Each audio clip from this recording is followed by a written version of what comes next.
Hello everyone. Today we will talk about bacteriophage and especially we will talk about M13 bacteriophage. Right. So as we can see, this is the structure of M13 bacteriophage, and we will talk about more about M13 only in this section. Right. So as we know, with the bacteriophages such as M13 and lambda, replication is more complex. Right.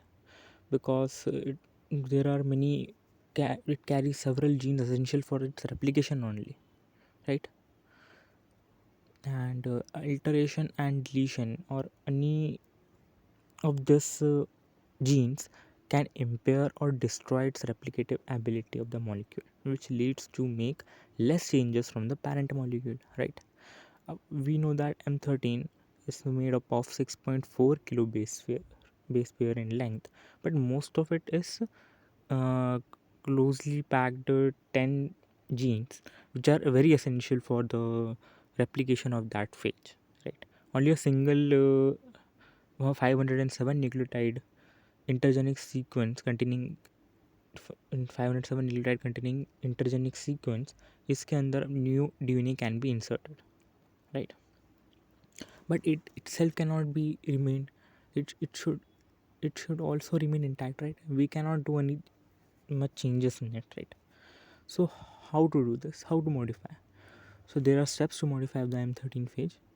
First step is to introduce the lag Z gene into the intergenic sequence, which will lead to the formation of M13MP1. M13MP1, which forms blue plaques on the X-gal agar, right?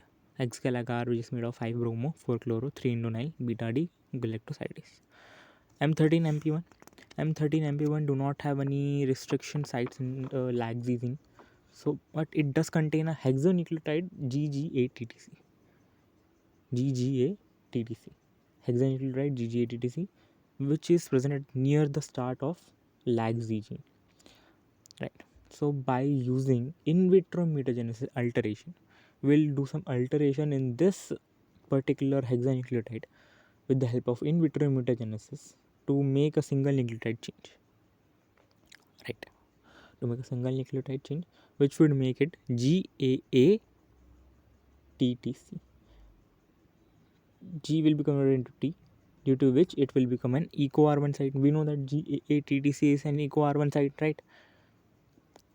This eco R1 is what is eco R1? It is an restriction endonuclease, which we'll talk about in further videos. This forms M13MP2. M13MP2. M13MP2 is slightly altered laxy gene which has 6 codon GAT, which coded for aspartic acid, but now it become AAT, which now codes for asparagine. What does it code for? Asparagine. But when the beta galactoside enzyme is produced by these cells infected by M13MP2, it is self function. So what I'm telling you, right, ki when we do some alternation in that particular nucleotide due to which eco R1 site was formed, but there is no change in the formation of beta galactoside enzyme, right? It's still normal only.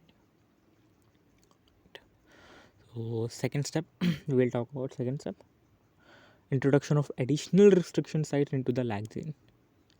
It is only right now it is only a eco R1 site, but we will obviously need more restriction sites in cloning experiments. Right now, by synthesizing a short oligonucleotide called called a polylinker, a short oligonucleotide which consists of a series of restriction sites and has eco R1 stick ends, right? We introduce a polylinker. You will see it in a few minutes. Here it is. We introduce the polylinker. Now this polylinker was introduced to the eco R1 side of the M13MP2, which will give rise to M13MP7. M13MP7, right? M13MP7 is a more complex vector with 4 possible cloning sites. Eco R1, right? BAM H1, SAL1, and PSG1. 4 cloning sites are now possible, right? Instead of only EcoR1. After doing this many changes, the poly beta galactosidase enzyme that is produced is still functional. It is still normal. There is no change. Now there are more sophisticated polylinkers that can be introduced. Right. In this we saw only M13 MP7 till, but there are many like M13 MP8. It is more sophisticated example of M13, and it is a series of restriction sites same as plasmid PUC8. One advantage of M13 MP8 over M13 MP7 is that its ability to take the DNA fragments with two different sticky ends, with two different sticky ends. Right? You can imagine what I'm telling you, right? Matlab, everything is same M13 MP7, but it has two different sticky ends.